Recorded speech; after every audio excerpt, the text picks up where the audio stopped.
To get started, as Daniel mentioned, my name is Joshua New. I'm a policy analyst here at the center.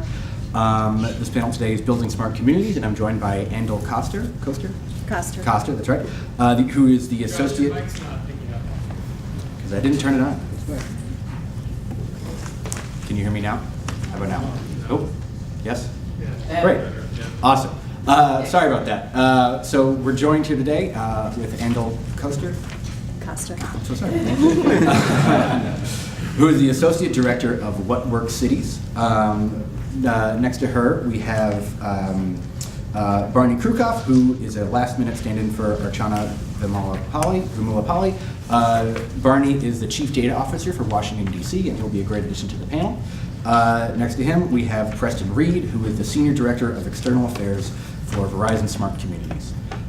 So, as Daniel mentioned, a brief plug for our report, how federal governments can help smart cities succeed. It's up at the front. It'll be dealing a little bit with the themes. We'll be dealing with the themes we talked about during this panel, but I won't plug it anymore after that. We won't start off with any PowerPoints or anything, like my gift to you all. So before we just delve into the discussion too early, I want to make sure that we're all on the same page with the terms that we're using and the vocabulary here. So smart city is very much a buzzword. A lot of countries and a lot of state governments are launching high-profile smart city initiatives. But when you look at the kind of projects that they're implementing and how they're actually defining smart cities, it's not really what someone would traditionally think of as smart cities. A lot of these initiatives have very little actually to do with the use of technology, with the use of data, with the use of kind of data-driven innovation that how we define smart cities. So in your experience dealing with governments at all levels or dealing with other government officials, is the awareness about what some of these smart cities actually are there? Do they think of it as like this tangible thing that can help them improve government, or is it more of this amorphous buzzword to them?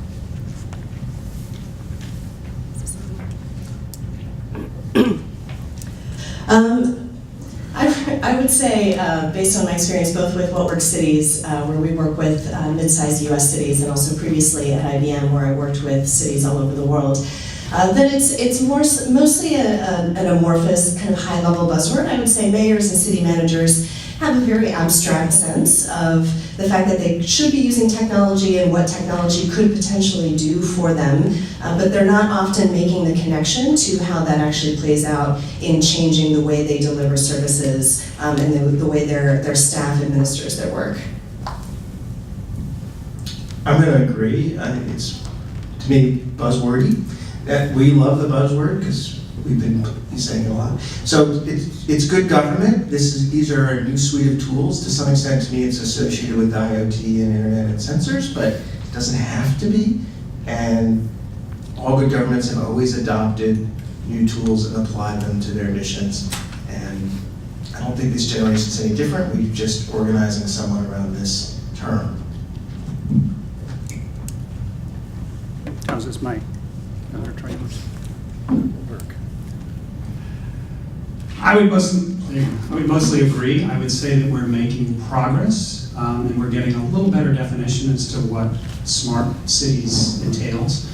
I'd also point out that at Verizon we use the term smart communities rather than smart cities because we think it's a little bigger than that. Not that cities aren't critically important, but we think that airports, ports, shopping malls, county governments, rural areas, everybody's sort of got to play in this. And some of the use cases and the problems that we're trying to solve can be found throughout. It's not just in cities. And so the reason I'm optimistic and think that we're moving away from just the buzzword phase to something where we've got a more common lexicon is we're seeing more and more people talk about the problems that we're trying to solve, which are congestion, and lack of available parking spaces, public safety and security, better lighting, more energy efficiency. And so it's becoming less of a technology for technology's sake movement to something more practical and focused to say how can we improve quality of life for people, whether it's in cities or communities or whatever term you want to use. So I'm optimistic that we're getting there in terms of the clarity. Great. So to start with some tangible examples to set up the discussion, could you each describe some of the more promising smart city initiatives that you've come across? Feel free to mention ones that you've worked on as some self-promotion. But how is this actually playing out today? So are folks familiar with what works cities and what we do? Maybe I'll take like a second to say what we do, because that will inform the perspective that I'm coming from. So What Works Cities is a Bloomberg Philanthropies initiative, and we work with 100 mid-sized cities in the US to help them improve their use of data and evidence. And so that is, of course, connected in many ways to smart cities, and we're often talking to the same folks who are doing smart cities work. But I would say that perspective that we see is often that the smart cities work is very disconnected from the foundational practices that enable a city to use data effectively, regardless of what the technology is that they're using. So that's a long way of answering your question, which is to say I actually think very few cities are using smart cities technology in a way that is truly integrated with their broader use of data and evidence, and really cemented in their team's capacity to use this work effectively. There are some examples of some cities that are starting to do this work well. Syracuse, New York, for example, has taken a really smart or intelligent approach to blending both their work around innovations and smart technology, and actually making sure that it's grounded in a broader data-based foundation. So for example, they used the Bloomberg Innovations iTeams and also the Data Science for Social Good to deal with a major problem they have, which is a crumbling infrastructure. As you may know, Syracuse is a Rust Belt city with major financial constraints, and their infrastructure is not in great shape. They have a big problem with water mains breaking, and it's a major cost driver for the city. And so they had this idea of putting sensors on their water mains and piloting that to institute some amount of preventive maintenance. But when they actually started thinking about a broader approach to using data, and not just the data that was coming from the sensors, what they realized is that they could use data from other parts of the city, and together with the sensor data have a much more complex and comprehensive understanding of their infrastructure and their maintenance needs. And that has also informed, we've been working with them through What Works Cities to build open data processes and an open data portal, and to build some foundational performance management practices. And what that means is that they're really using this data, they're creating a common data warehouse, they're establishing common data standards across the city. And so they have been able to use this data not just from the single set of sensors, but from a lot of different departments, and really set themselves up not only to save money in real ways, and they have, on fixing water main breaks, but also to be able to apply that to a number of other issues. So I represent Washington, D.C., so I'll talk about our projects. Similar to Syracuse, as Chief Data Officer, my role is to try to coordinate and provide governance for data sets. It doesn't matter if it comes from an IoT system or a traditional database system. Mayor Bowser put in place a data policy in April, which governs all of the above. And it essentially says that data is a really important asset of the city, that we have to inventory that asset is more valuable if we share it to the extent that's appropriate, not beyond. And so a lot of my job is to facilitate the movement of data around the district agencies, which has its clogs in that circulatory system. But doing the inventory, we have a classification system that's uniform across the various sectors of the government. So it applies to education, it applies to law enforcement, it applies to health, so that we'll know what our sensitivities are across. And we've set up councils to bring together various analysts from across the sectors to meet each other and promote a sharing culture. Within that, we don't really assign a special significance to what is often called smart cities data or Internet of Things data, but we have a bunch of important smart cities projects that we'll tout. I think the most important is our public Wi-Fi. So DC is blessed with its own fiber network that connects most public buildings, and many public buildings and spaces have public Wi-Fi, and we're continuing to aggressively build this out, which is a way of in part crossing the digital divide. All of our libraries, if you go to the swimming pool or the rec center, you've got Wi-Fi, and we're pursuing that. It also could bring back data from sensors, so having this backbone is very important. We're doing a bunch of other pilots. We have something called the Pennsylvania Avenue 2040, which is an area where intelligent lighting and various sensors have been put in so that agencies like the Department of Transportation can experiment in that vicinity with the data. We have a smart waste management pilot where we've put sensors in public trash cans. So smart trash can doesn't sound very, sounds kind of novel to me, because it's a very fixed piece of steel sitting on the corner. But we know how full it is, and we've got 700 of those around the city. We can even make some guesses if there's a rodent scurrying around in there. How we're going to adjust our processes to this new data is really the big questions that we face. So I'm going to give one example. Like when you call 311, a lot of times we know whether it's worth running out after that problem or not, but we'll never tell you, no, our computer model says that's probably not worth it, so we're going to close the ticket as soon as we hang up. We have to adjust our processes to handle this new data flow and AI in a way that it's very difficult for us sometimes. Are we going to not pick up a trash can because it's not full? We don't know. So since I'm sitting next to Barney, of course, I'm going to talk a little bit more about DC and what we're doing together with PA 2040, which you just mentioned. I come from a small startup called Sensity Systems, which was acquired by Verizon about a year ago. And about 2.5 years ago, we deployed over by the World Bank in the vicinity of Edward Morrow Park. And we've got Wi-Fi controlled LED lights where we can monitor system readiness. No one from the district has to drive around and look for outages in these types of systems because they know they've got the signal strength there, and so there's a lot of preventive maintenance. We can control lighting levels using passive infrared sensors based on motion. So we can dim the lights down at night, and then when there's activity in the streets, the lights will come back up, so there's more savings there. We can also do what we call daylight harvesting, and so when the sky becomes a little bit darker, the lights can come up and brighter, they can go down. That's also very useful in parking garages. But then the thing that we do that's probably the most interesting as part of PA 2040 is some of the video analytics. And so we've got some video sensors mounted on the light poles, and we're able to monitor parking spaces. And so we've integrated this with MapQuest, which is part of Verizon.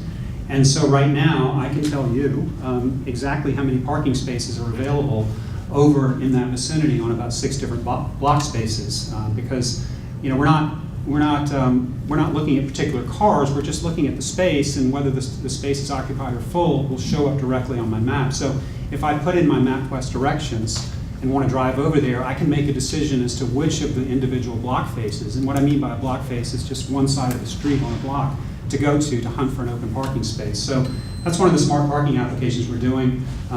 We're working to bring in some new technology and expand those capabilities with Octo and the Department of Transportation to also test some Vision Zero applications. And what we mean by that, Vision Zero is a movement that came out of Scandinavia, and it has a very ambitious goal of reducing pedestrian traffic fatalities down to 0. And so we can monitor bicycle activity, pedestrian activity, and vehicular turns, and we can pinpoint intersections where near misses are occurring at a very high rate. And so you want to know that in advance, because there are measures that you can take to make those intersections a little bit safer, and rather than just waiting for something bad to happen and then saying, oh, this really is a dangerous intersection. That's sort of the thrust behind Vision Zero. So we're thrilled to be a part of this sort of laboratory that DC is enabling here over in Pennsylvania Avenue, and there's another one over in Chinatown that's also up and running with DOT. So I'm happy to be a part of that, but I thought I would flag that one since Barney is sitting to my right. Great. So we've talked a lot about new technologies that we're deploying to kind of spur some of these smart city developments, but I think there's a risk that city officials or state government officials or even federal officials might perceive smart city and smart community technologies as too new, too risky, or too expensive, or too untested for them to be willing to invest in them. So I want to talk a little bit about how we can dispel that notion, but what are some, I guess, more straightforward or lower tech things that cities can do to spur the development of smart cities, with data and technology that they already have today? Whoever wants to jump in. All of the problems above can apply to data. So DC has a performance management process, which is similar to other cities. It's a stat process, similar to things Baltimore, Maryland have used. We have CapStat. We bring together a problem and a group of agencies and a set of data, and we try to look at that problem and make informed policy decisions. Politics is also part of the information that comes in. Who cares about this problem? What's the effect?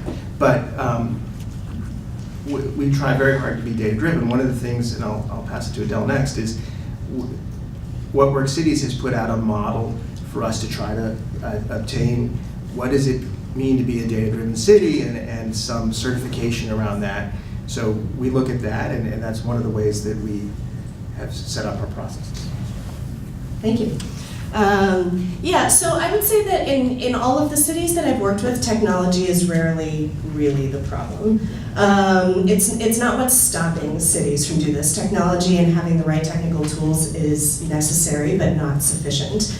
What we're often dealing with is a culture change issue and really shifting the mindset. And I think what's really exciting about working with cities is that we're seeing around the country and around the world a real generational change in leadership, and I mean generation, not strictly in the age sense, but where people are realizing that there are these tools available, but they also need to put some culture change and some real attitude and mind shifting behind that. And so that's what we try to do with What Works Cities is show cities that no matter what the tool it is that you have at your disposal, and there are lots of tools that cost a lot of money, and there are lots of tools that are open source, and that are very easily sort of tweaked a little bit to suit a city's needs. But no matter what the tool a city wants to use or thinks is a fit for their needs, it's really about putting in place the people with the right skills and the right capacity and the right processes to actually use those tools to make decisions. And so Barney mentioned What Works Cities certification, which is an initiative that we launched about 5 or 6 months ago, where we basically set what we consider to be the gold standard for a city's use of data and evidence. And some of that relies on, do you have the tools to actually make use of the data, to analyze it, and then put it into practice. But a lot of it is about what you're doing with your people. So I'm going to use the dreaded silo term because it comes up a lot in cities, and I think that what I see in the cities that have been most successful with approaching smart cities and not necessarily, and sort of solving some organizational issues before they get to the technology is when you've got a city where you've got sort of open communication amongst departments and you've got that cross-departmental cooperation like we have in DC. We've got leadership from Octo on the PA 2040 project. We've got DDOT, which owns a lot of the assets. DDOT has street lighting. Anybody who wants to attach to poles and bring in antennas that are critical to this next generation cellular network technologies, that's all about DDOT. And so when we see those departments work together, it really helps a lot to lay the groundwork there, because these smart city tools and applications, this is a platform approach, and if every department goes off and sort of does their own thing, then there's not going to be the efficiencies and the economies of scale that you'll get, and then that will lead to less data sharing rather than more, and we won't get the best solutions. I see the same thing in Kansas City, Missouri. Bob Bennett is the Chief Innovation Officer out there. He's done a wonderful job of bringing together parking and traffic management, the streetcar authority, and everybody who's got sort of a piece in sort of the operations at the very street level. And the policy decisions that need to be made in the data sharing. And we're also seeing that in Sacramento as well with Maria McGonigal, who's the Chief Information Officer out there. And she's leading an effort to really modernize the city and bring in some smart city solutions as part of their infrastructure build with the Parks Department, with traffic management, with the police, that we think is going to work really well. So when you have that, I think it lays the groundwork for some really good solutions. Great. So major metropolitan areas like DC, like New York City, like Sacramento are obviously prime targets for some smart city pilot programs, in terms of population density, in terms of the infrastructure they have, in terms of the potential benefits if the project succeeds. But these technologies and this kind of this data-driven mindset can benefit rural towns and communities just as much. What can either the private sector or policymakers do, or cities that are interested in supporting their broader communities, do to ensure that these benefits aren't just going to major cities? Is this something that the federal government needs to step in and maybe launch some sort of rural smart city pilot program specifically, or are there other options here? So we as What Works Cities believe, just core to our mission, that it's not just something that the large cities can do. We work with cities, population size between 100,000 and 1 million, and one of our smallest cities, South Bend, Indiana, is right around 100,000. So we fully believe that cities of many different sizes can do this work, and that's why we were created. I think the challenge is, back to my earlier point, is it's about the people and the capacity, and at some point you do get to, this stuff can't run itself, right? I said technology is not the only solution. So you do need some amount of staff capacity. Now we've seen cities do really great work using data and evidence and using smart technologies with a staff of maybe 3 analysts. But if you didn't have any, that would be a challenge. I think where state governments or regional governments can step in, or maybe even the federal government, is support in setting kind of common standards, things like data standards, because there are certain aspects of this work that don't have to be reinvented in every city. Every city is unique in the challenges that it deals with and the way it's structured and its local politics. But a lot of the foundational work can be common and can be shared across cities. And this is also because in many cases cities are dealing with issues that don't stop outside their borders. So a lot of our cities, for example, work on homelessness. And homelessness is a challenge that they share county-wide typically. And some of that data is housed at the county level and not at the city level.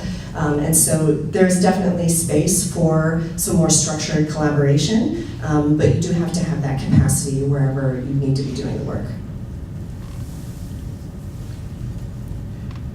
Obviously, I represent a large city, so the money can come here, and that's fine. But I have some advice for the feds if it applies.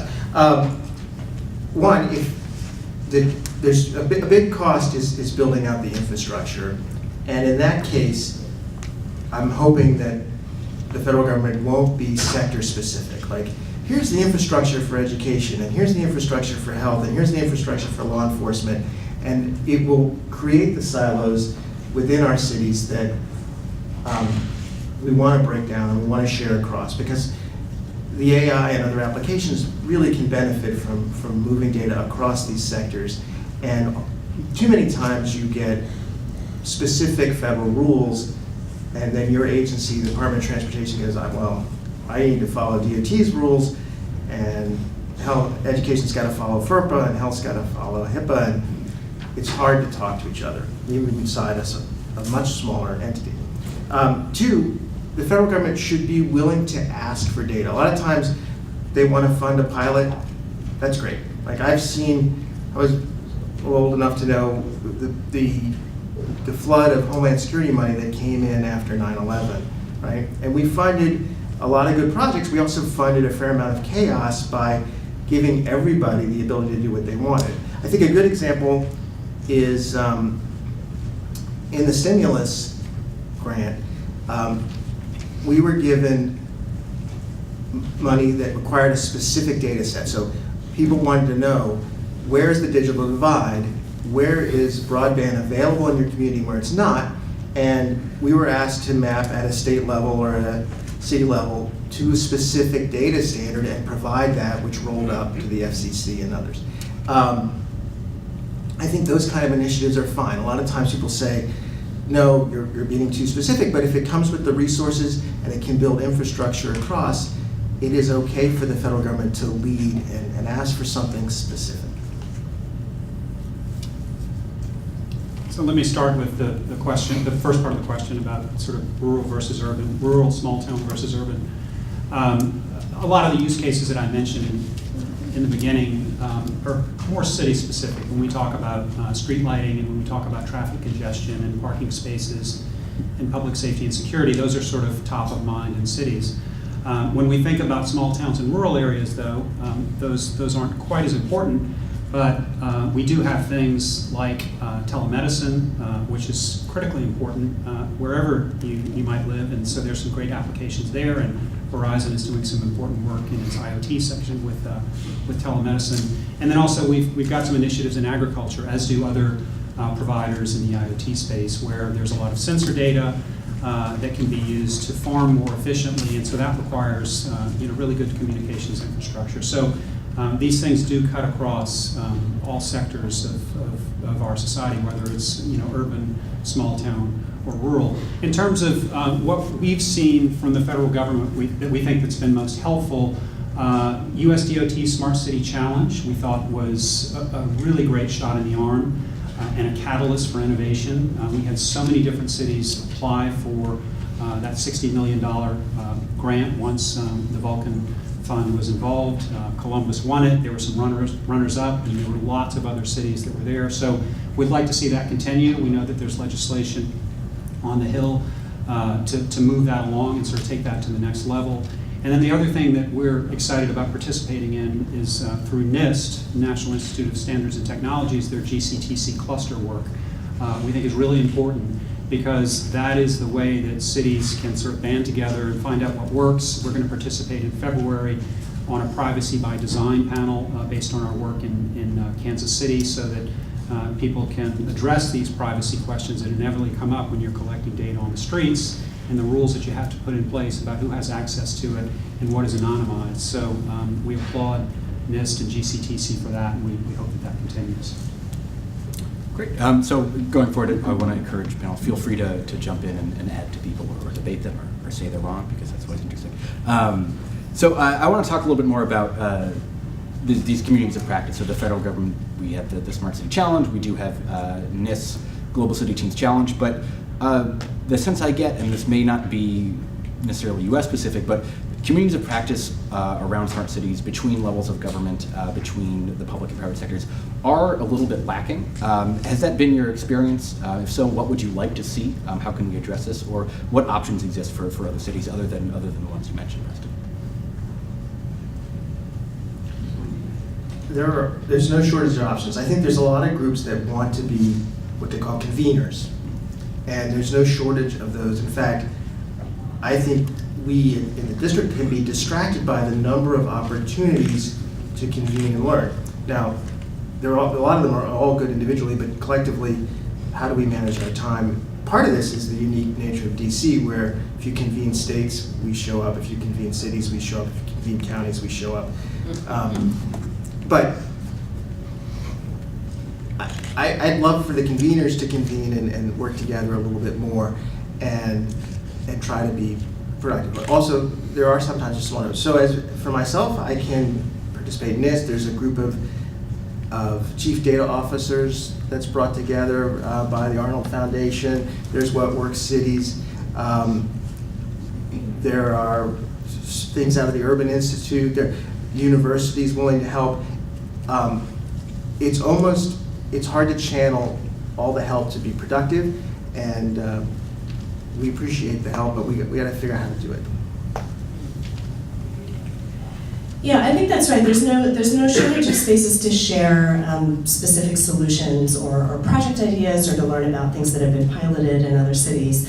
But the real question is, when you take that pilot or that example from another city home, do you really have the tools that you need to actually make it happen in your city? And on an ongoing basis, do you have someone that you can go to troubleshoot when you run into the inevitable roadblocks internally, whether they're technological or cultural? And so I think that's something that cities are really hungry for.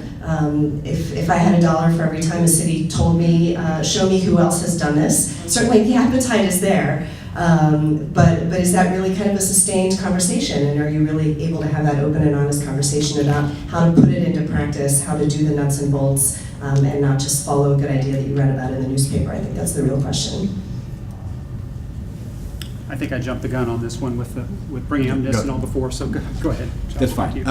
So we talked, just going back to that, we talked a little bit about the federal government's role. So smart cities and communities are obviously... Louder, please. I can't hear you. Can you hear me now? No. What's going on with this? I don't think it's on. No, my light's blinking. Here, I'll take one of these for now. I'm sorry about that.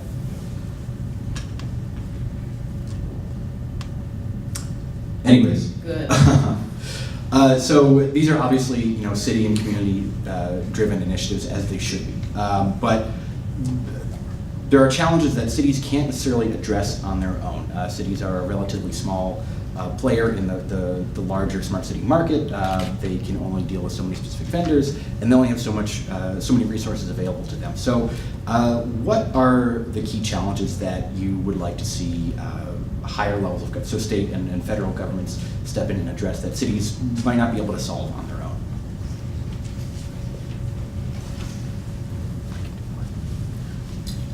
There's clearly a role for data aggregation.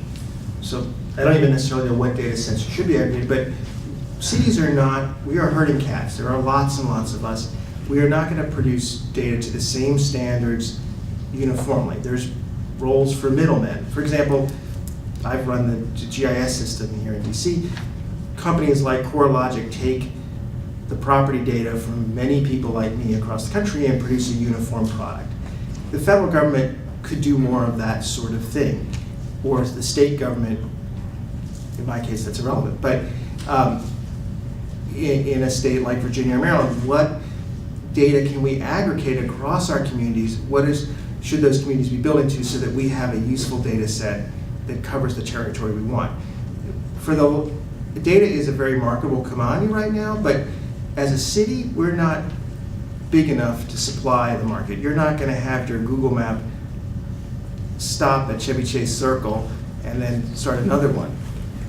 So there's a big role for companies like Verizon and for federal agencies, I think.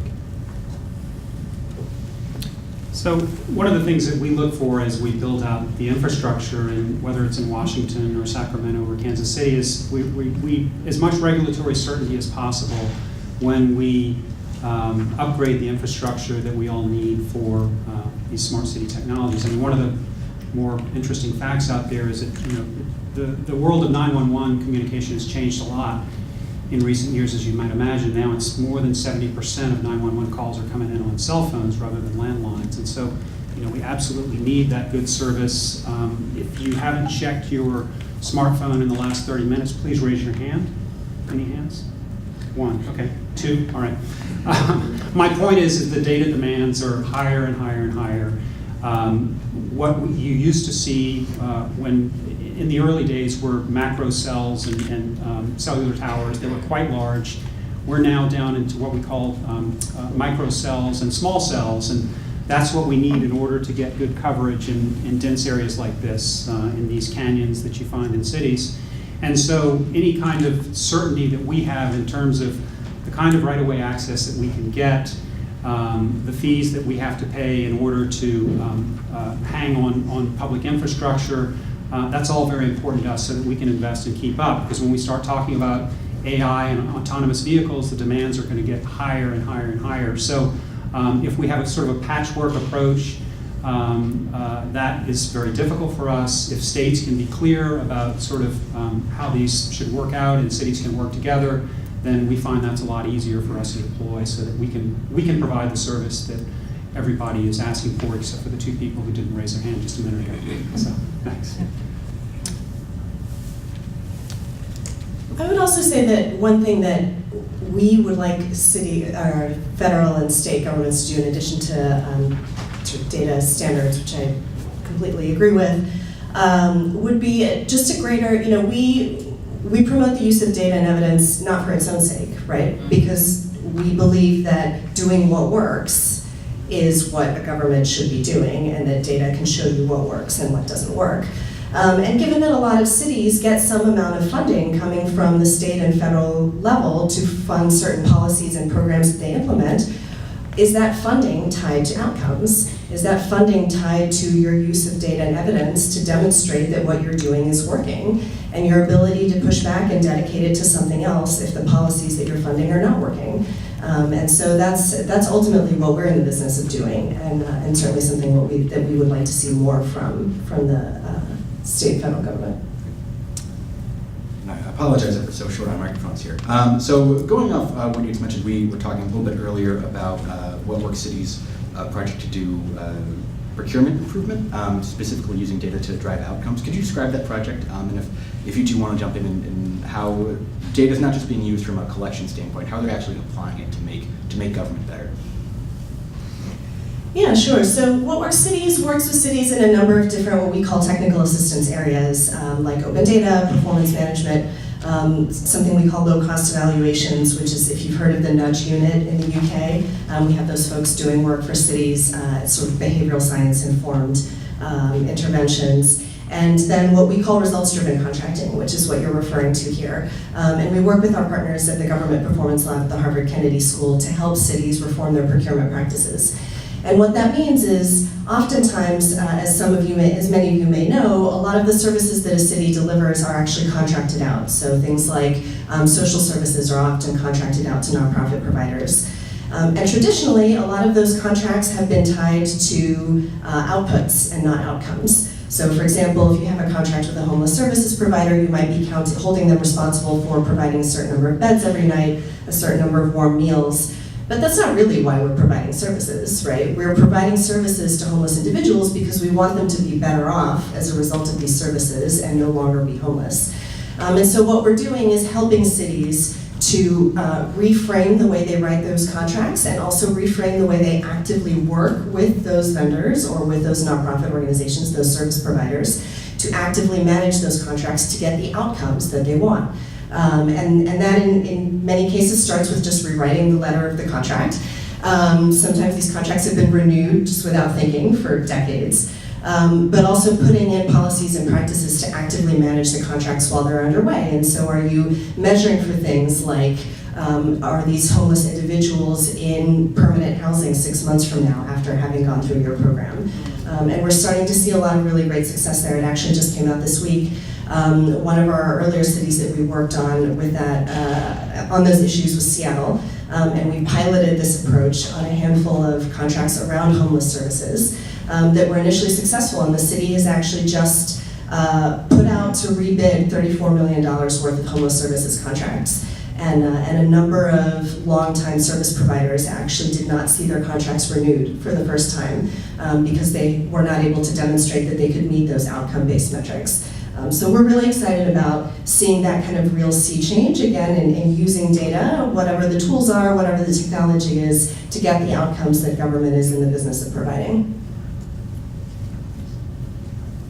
This is not about contracts, but one thing I want to plug that DC is doing is we have a unit called the Lab at DC, which is in the Office of the City Administrator, and it is just the type of social scientists and data scientists that can work on the proper nudging. That they did an interesting study where half of the police force was given body-worn cameras and half was not, and they were able to determine, at least in DC, that that didn't affect police complaints and arrests that we can measure.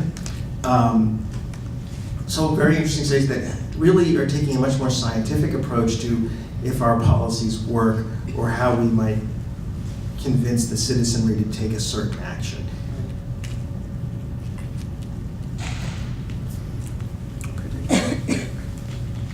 Great, thank you. So a little bit earlier we had mentioned issues around the digital divide. So this is an issue that we've talked about quite a bit, particularly with smart cities and the Internet of Things, and it's kind of, we like to describe it as kind of the next generation of the digital divide. It's this issue of data poverty. So what happens is, as cities, as the economy, society becomes more data driven, if you or your community cannot participate in data collection and use about yourself, then you don't get to enjoy the benefits that data can offer. So other than providing public Wi-Fi, what are some steps that communities can implement to ensure that everyone can participate in smart cities, that everyone should be sharing data, that everyone can be accessing the data that's coming off of these systems for their own purposes?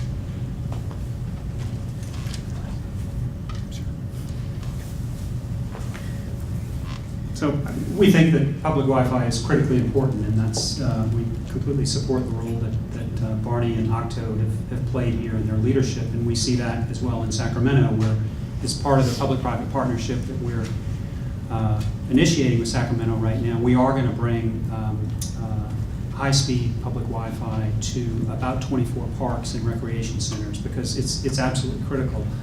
Sacramento, you may not know this, it's in the top 20 most diverse cities in the country, and there are parts of the city that just really are suffering from a lack of good broadband connections, and kids are not able to get their homework done in the way that they would like, and so the digital divide is real out there, and so we think that public Wi-Fi is a big part of that. The other piece that we're going to introduce is our digital kiosk. It's about 12 feet tall. It's sort of the second generation of kiosks that, from what you saw in New York City, where the payphones were repurposed to digital kiosks. Ours is quite a bit more interactive. There is some static display advertising at the top, so that's a good revenue source for cities. But in terms of the benefits for citizens, there is a lot of community information that you can access on the digital kiosk. It's also a Wi-Fi hotspot. It is a method to make 911 calls. There's sort of the blue emergency button that you can push. So, we're going to push the envelope wherever we can to make sure that participation in the digital economy is enabled for everybody. And it's going to take some time, but we're taking some very proactive steps there, and we really support what DC is doing as well. So public Wi-Fi is very important to us, and we think we're a leader in that. So about 17% of DC is currently covered with public Wi-Fi, and we intend to keep expanding. Want to talk about open data. So is data available to everyone? We have an aggressive open data policy. It's part of our overall data policy, and opendata.dc.gov is there with many, many data sets. Now, I personally believe it's aimed at people getting a college degree and kind of above that. So it's not yet for everyone, but we are providing a lot of data and we're keeping it in the public domain. Another important part of our data policy is that any DC agency that seeks to enter into a public-private partnership that would monetize data collected in the city or from the city has to go all the way to the mayor to get permission. So we're thinking this very much as a public asset, and we've set a very high threshold for trying to drive monetary value from that asset. And that's an important position to take, I believe.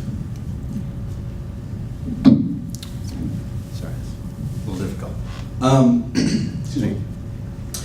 So earlier you had mentioned that cities are interested in doing this, but they want to see who already did this, who figured it out, who ironed out the kinks, because of the high perceived risk of a lot of these new technologies, because we haven't really seen these models been deployed yet. So what can organizations like ours, what can the private sector do, or other cities do to kind of reduce that perceived risk and kind of let people not make the same mistakes, or and kind of incentivize cities to be willing to take that risk because of potential benefits that are there? So one of the things that we do is, one of the services that we offer the cities that we work with is we bring them into what we call our What Works Cities, community of cities. And we give them a number of both in-person and virtual spaces where they can connect directly with each other. And I think the biggest thing they're looking for is just that ongoing ability. It's a bit of a safe space. It's a private space. In the case of our community of cities, it's not something that anyone else has access to. And they can ask each other real questions about how has this worked out for you? How did you get from, okay, so I wanted to copy your, sensor-driven approach to preventing water main breaks. Well, what are the 10 steps you actually needed to take to get there? And I think ultimately it's about showing them how this helps them meet their end city priorities. Some of this work can feel a little bit abstract or disconnected, but it's about helping them understand at the end of the day, this is about getting more kids access to a youth program, and that's why you're doing this work, and enabling them to have that opportunity to have those conversations in a safe space is really important.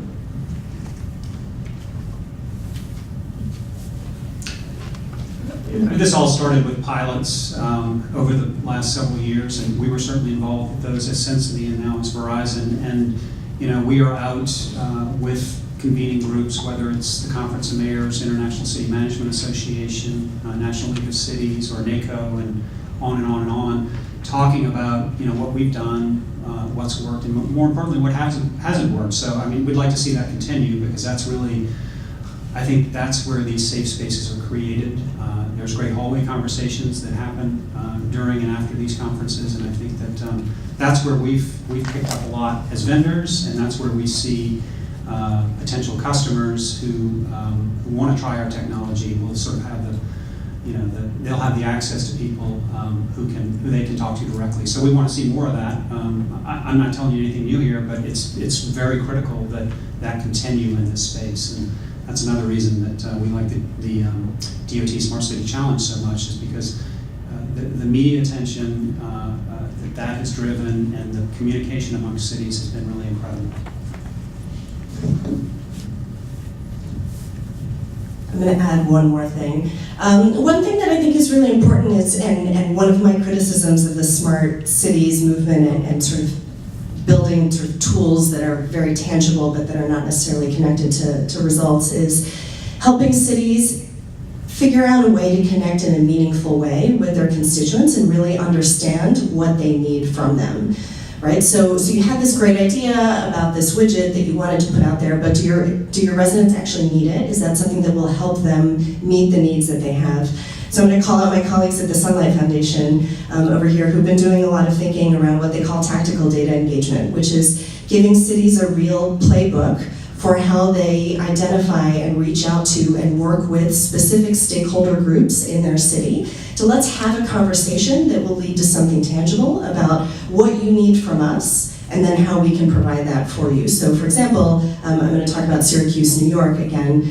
They did a lot of really great work when they were thinking about what data to load initially into their open data portal. They decided that one of their key city priorities is blight. And so they were really going to focus on putting blight-related data on their portal, so data about things like lead abatements and code violations and things like that. They did a lot of work to reach out to the Community Foundation and a number of other stakeholder groups in their community and ask them, what data do you need to do your work? You may be touching different residents than we are, or touching them in a different way. And so they were able to release the data that those folks needed, that the city, if they had only been talking to themselves, may not have thought about. So it's also helping cities have that sort of structured way of engaging with their residents is really important, and something that cities really look to when they're thinking about advice and sort of mitigating these risks that you were talking about. How do I really understand what my residents want? All right, I want to ask one or two more questions, then we'll open it up to audience Q&A and questions from Twitter. So we talked about data silos, challenges, interoperability. As cities are deploying more and more smart city systems, this will only be a bigger issue with the Internet of Things. The expression of standards are like toothbrushes, everyone has them, no one wants to use someone else's. So are cities aware of the importance of interoperability? Like, are they taking steps now to ensure that the systems they deploy today will be able to work with the systems they're deploying 10 years from now? And if not, what should they be paying attention to here? What advice would you give them?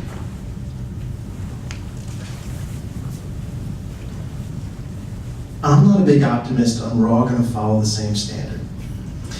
So we're looking at technologies like, we have an API gateway. As long as we're running an API and we put our data behind the gateway, if we change our vendor at some point, we should be able to match the old API, and maybe someone else can take it and move it from there.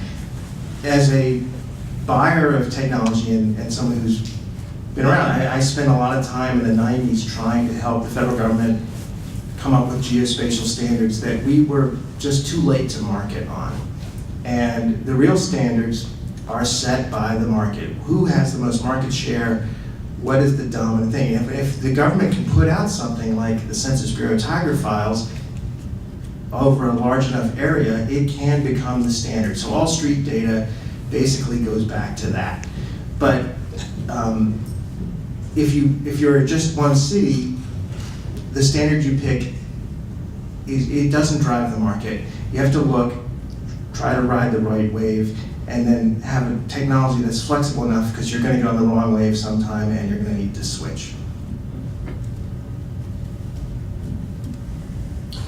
So we use open APIs with all of our systems, so we agree with Barney's approach there, and we think that's one of the ways that you can sort of mitigate that if you have to switch vendors and make some major changes. Interoperability is absolutely critical, and systems integration is sort of something below the surface that people don't necessarily see. That's a critical part of making sure all these parts work together. We are working with Genetec. It's a Canadian company that does video analytics and has some security functionality in the police department in Kansas City. They're also here in DC doing some work as well. And so there's a lot of behind the scenes work that has to happen to make sure all these systems talk to each other. And I think that's something that maybe cities don't realize when they get into this. And those are some of the best practices that we can absolutely share, because it's there's a lot of pieces that sort of have to be glued together here, and that's what happens in the early days. But I'm optimistic. There's lessons learned here, and we're making great progress here.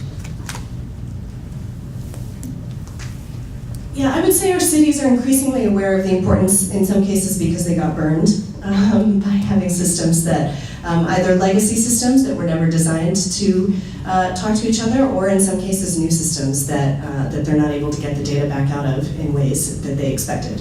And so sometimes they're learning the hard way that they need to ask these questions up front. I think this is the value of having things like certain practices enshrined in policy, things like open data policies, and connecting those as the real kind of foundation to any smart city pilot or project or one-off thing. Having that common framework and set of expectations and understanding of what is expected in terms of what I'm going to put into this, what I'm going to get out of it, what are the privacy standards around the data, are we adhering to one data standard or another?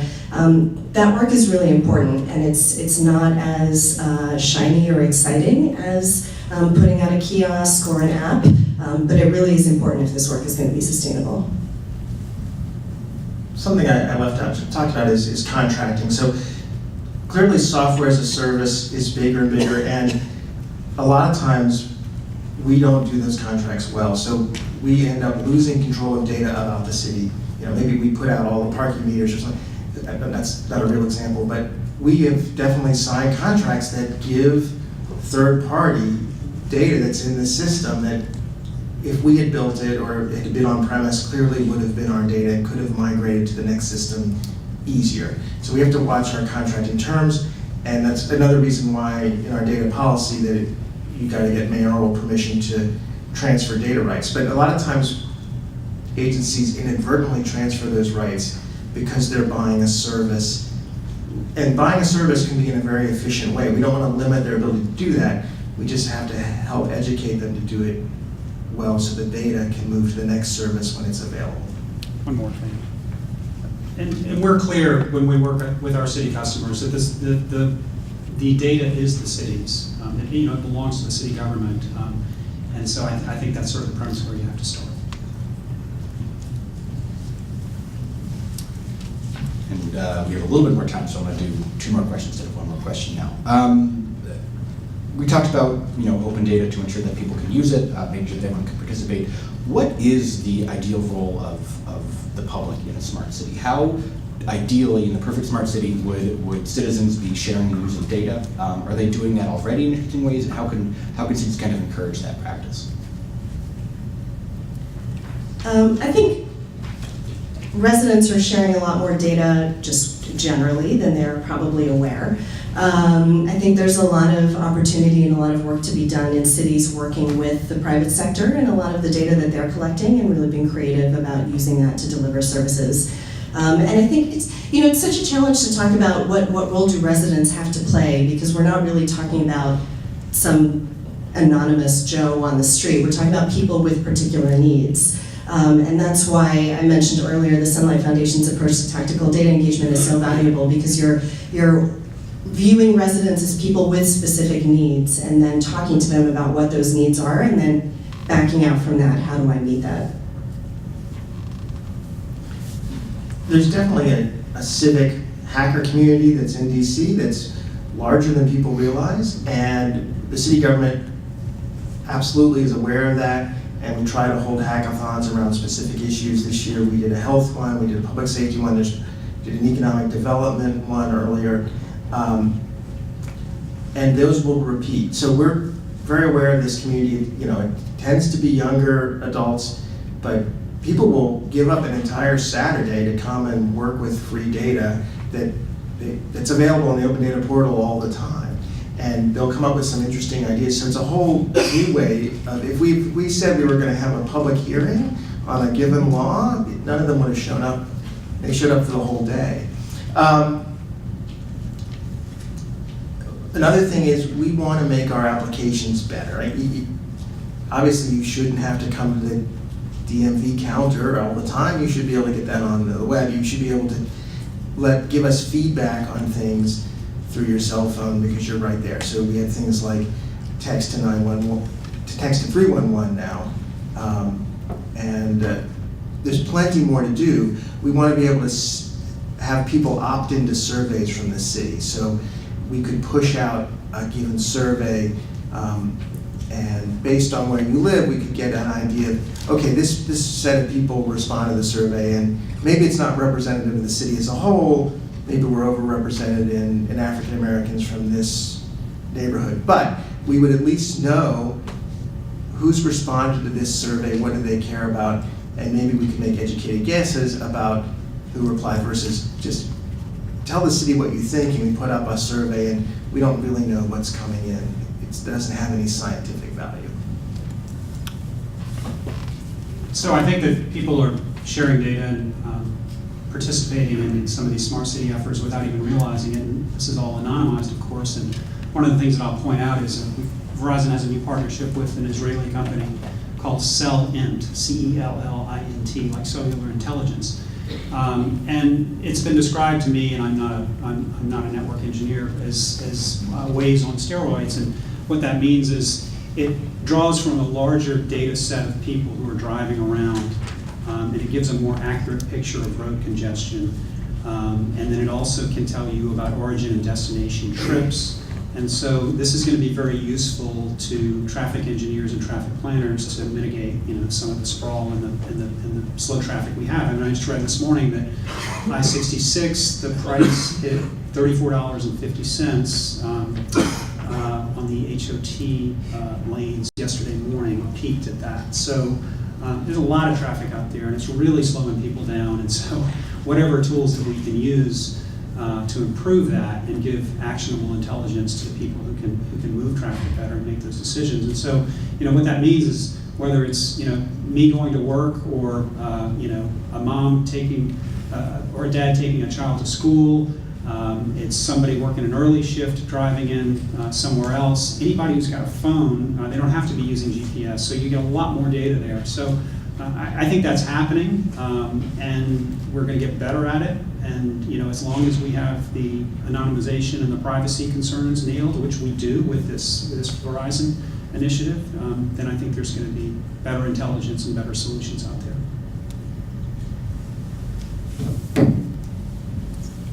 Okay, one last quick, more soundbite style question to round it out before we go to the audience. So what has been the single most important thing or most impactful thing that your city has done or the cities that you work with have done to kind of jumpstart their efforts to become a smart city that you would recommend to a city who wants to get on board with this, the most impactful thing they could do to start breaking ground here?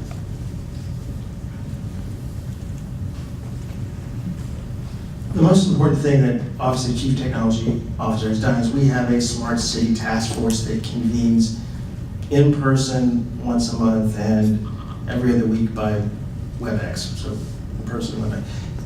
All the agencies are invited. We have participation from the universities. Vendors are invited in on occasion. And the most important thing to do is to talk to each other and coordinate. I think this was covered earlier, but that's the number one most important thing that the city has put in place. Yeah, DC's done a great job with this. I'll also give a plug to Kansas City. They have an incubator, Think Big Partners, right on Main Street along the new streetcar line, and it's been just a great place where they bring in big established vendors like us, companies like Black & Veatch who are working on the install side, and then the smaller startups who will actually build applications and use these open APIs. And so, when you have that sort of incubator approach like that, and you can bring in citizens for focus groups, then I think you'll start to build solutions that really are on point, and then you'll avoid things that are just discarded after a few months because they don't solve a problem that citizens aren't actually bothered by. I would say the most important thing is that for cities to think about innovation, not by itself, but innovation with integration. We see some cities like San Jose and Portland are doing it really well to think about how do I innovate in a way that is connected to my strategic priorities within the city, thinking always about what do I think is important, and then how do these technologies and these tools help me do that better, and not just chasing kind of one-off projects that are not connected. Great.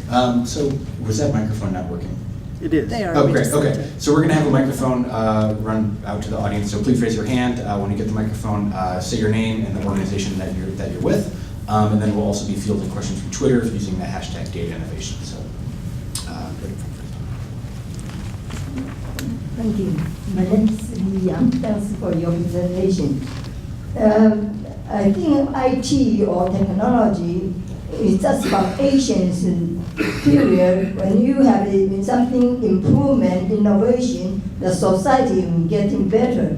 But now what I think is we are in 21st century, everything is innovation, should be very effective and efficient. But the problem is from the basic, we have a problem from the data, we have problem from the personnel, we have problem from the system. So do you think you can help drain the swamp? And which do you think will be best accomplished? Currently, I think what I think is that IT is used for hacking rather than improve the family or society's living. And I think that instead of saving and cost effectiveness, we are dropping taxpayers' money to subsidize contractors or whatever they should not be spent. So much abuse is going on. So what are we going to do? And what do you have accomplished or you see other people really accomplish rather than have a financial institution and with all of those propaganda, PPP, as you know, they can be extreme, fraudulent, and criminal. But nobody is prosecuting them. And the financial institution with all the problem and rip all the people's asset account and nobody prosecute them. I think IT can do very important progress if you can just recognize those problems and insist government to analyze the data and solve the problem. One of the things DC is doing is central is our open data program. So part of our definition of data is what should be open is if it involves a financial transaction, that's part of our definition. We worked with groups like the Sunlight Foundation to create an open data policy that was broad, and we believe that by putting data out there, it will be used to hold us accountable for a variety of things. So that's part of our technological approach. One of the other things we've done is put our FOIA request data online. Now you can't always see what was requested because people's names and things get in there. We're working on a smarter fix for that. But how long did it take for FOIA requests to get closed? How long, who requested? Was it the press? Was it a private citizen? And we know inside a little bit more about what's been requested so that we can look at what should be the next open data set released.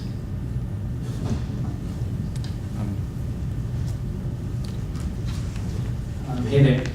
My name is Che. I was a data scientist at Airbnb for a while, now thinking about government work and sort of things. I just wanted to ask a question because one of the things I've noticed at Airbnb was that the culture and the infrastructure and all the work of data, that sort, tended to follow problems. When I look at government work now, I see kind of in a different order, where we're jumping to very high capital investment things like sensors, streetlights, all that sort of thing, big open data initiatives. Whereas in my experience at Airbnb, it started from urgent problem areas that required alternative solutions, and then transparency that we won, this worked, this is totally something everyone can take pride in. And that tended to be very contagious and move along. So the question is, where do you see this sort of alignment of both problem areas where data has completely transformed the way that the solution has been found, and kind of cities where political reward has really been given to the people who have solved those problems?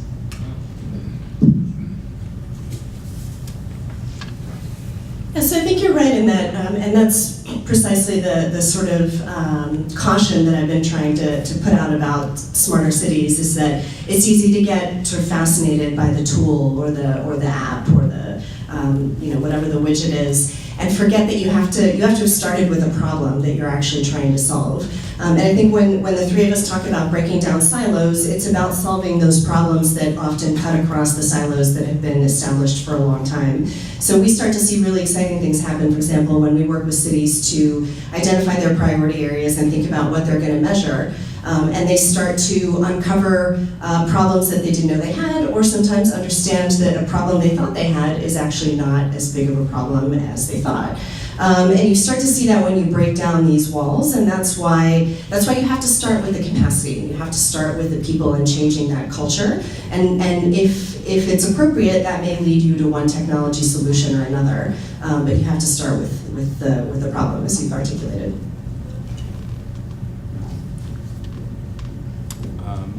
That's a great answer. Feel free to jump in if other people want to.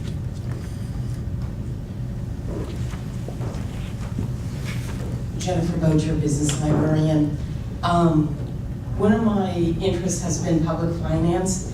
It's one of the oldest data sets that exist in any city, but it's usually so buried, even in this data communities.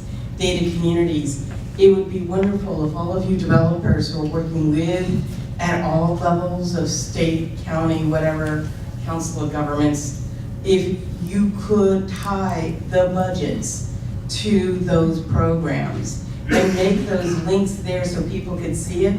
Because in my city, they say we have budget meetings and no one show up. So if, we're all trying to solve a problem, but it all comes down to the money.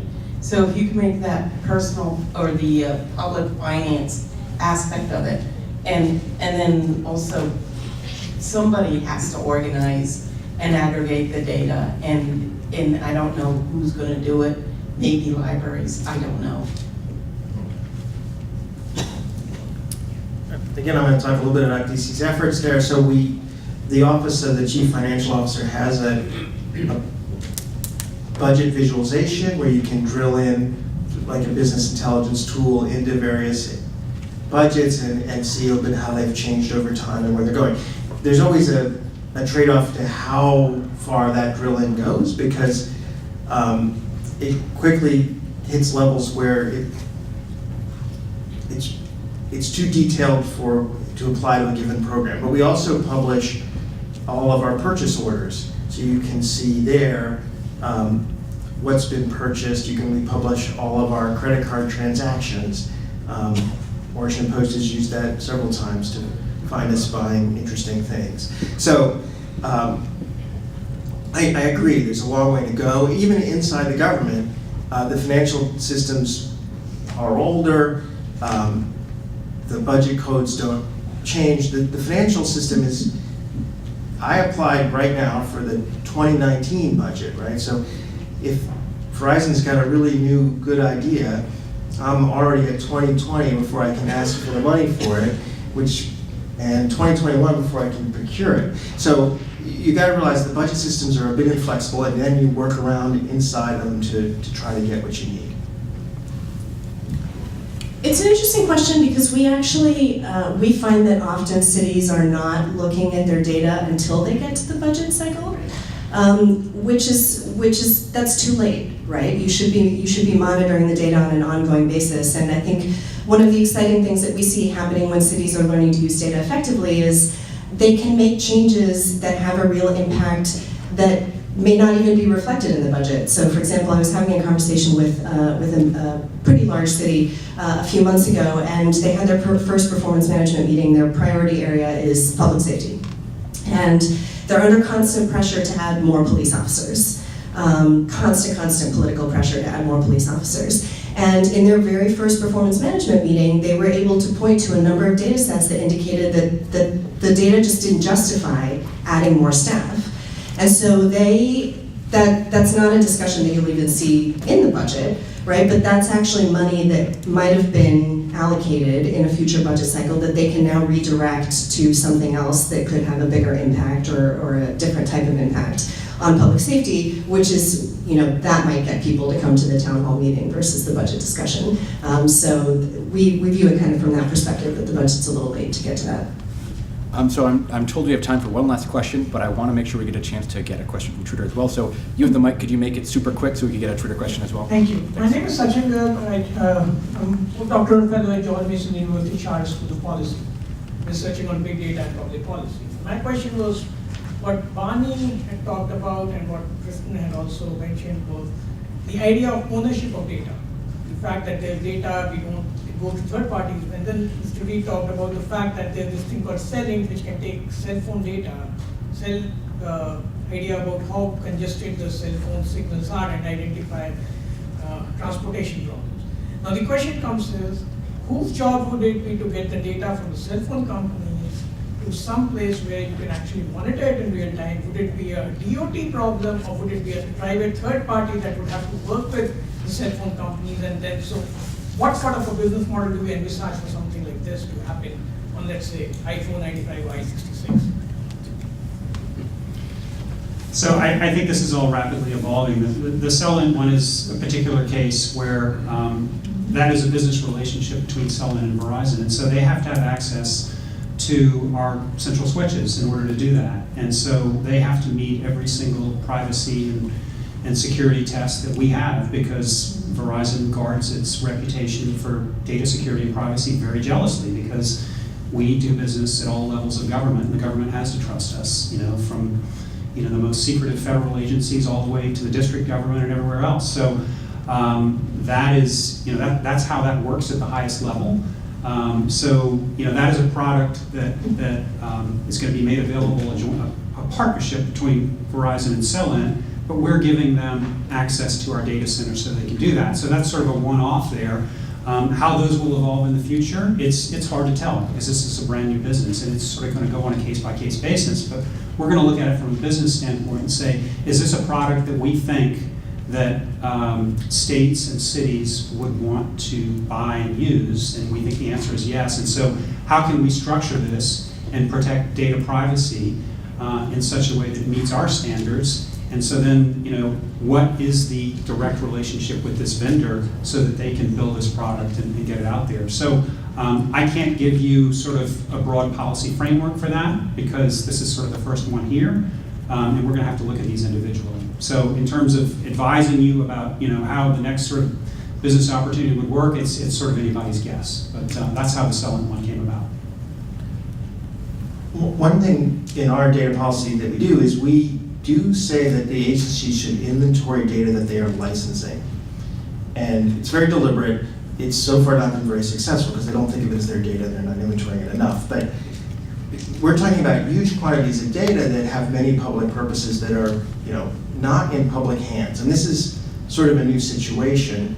And we want to know what agencies are licensing. So let's say DDOT does license this data, and then we would like to talk to them.